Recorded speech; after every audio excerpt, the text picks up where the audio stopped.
नमस्कार, आपका हमारे चैनल डेली डोज में स्वागत है।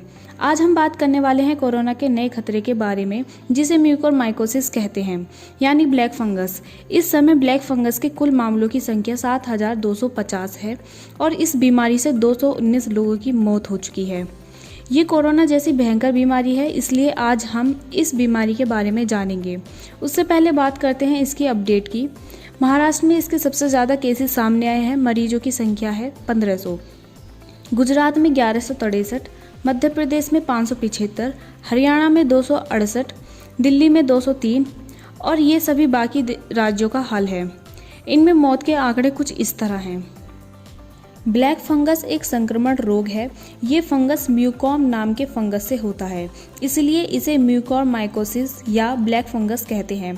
ये फंगस हवा, धूल, मिट्टी में मिलता है। इसके साथ साथ ये स्वस्थ इंसान की नाक और बलगम में भी मिलता है। आमतौर पर ये फंगस नुकसान नहीं पहुंचाता, क्योंकि हमारा इम्यून सिस्टम इसे रोक कर रखता है। यदि इम्यून सिस्टम कमज़ोर होता है तो फंगस आसानी से हमारे शरीर पर हमला कर देता है, इसलिए कोरोना से ठीक हो चुके मरीज पर ज़्यादा खतरा होता है।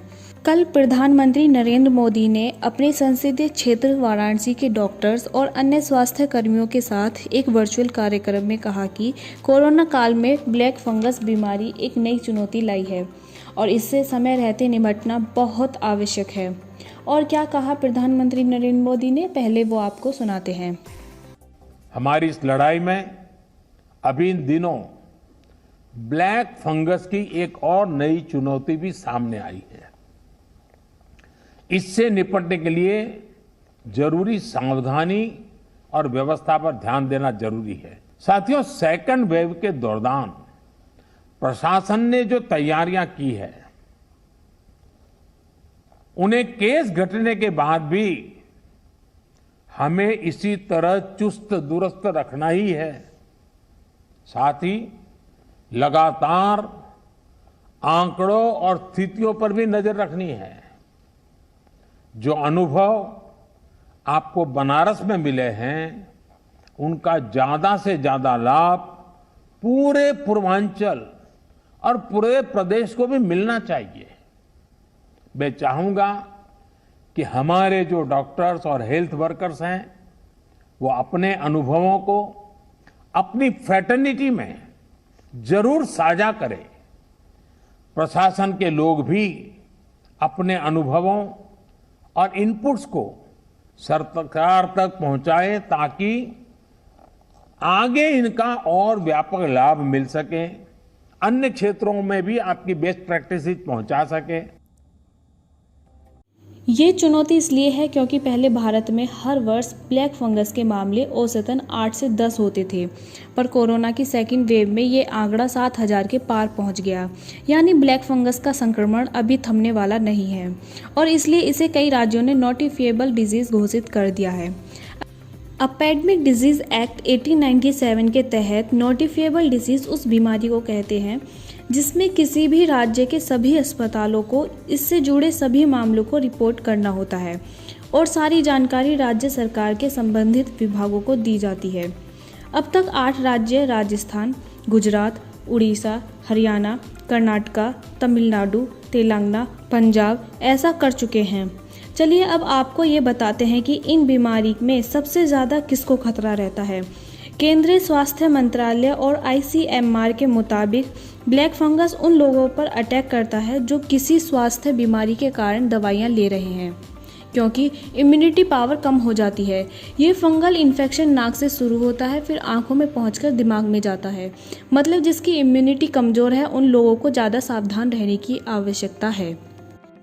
खासकर जिन लोगों को शुगर यानी डायबिटीज़ है। ICMR के अनुसार जो मरीज काफ़ी समय तक ICU में रहे हैं, उन्हें ब्लैक फंगस हो सकता है। जो लोग कोई गंभीर बीमारी या फिर कोई ट्रांसप्लांट करवाने वालों को ज़्यादा खतरा है, और जो लोग स्टेरॉयड का अधिक सेवन करते हैं, उन्हें भी ब्लैक फंगस से खतरा है।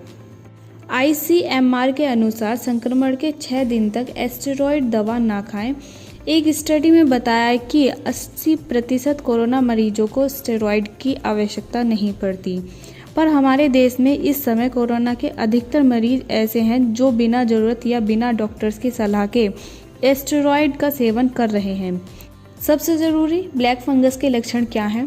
इसके लक्षण हैं नाक का बंद हो जाना, दांतों में का अचानक टूटना या आधा चेहरा सुन्न पड़ जाना, नाक से काले रंग का पानी निकलना या खून बहना, आंखों में सूजन या धुंधलापन, किसी मरीजों की आंखों की रोशनी भी चली जाती है, सीने में दर्द उठना, सांस लेने में तकलीफ होना या बुखार होना, ये सभी ब्लैक फंगस के लक्षण हैं।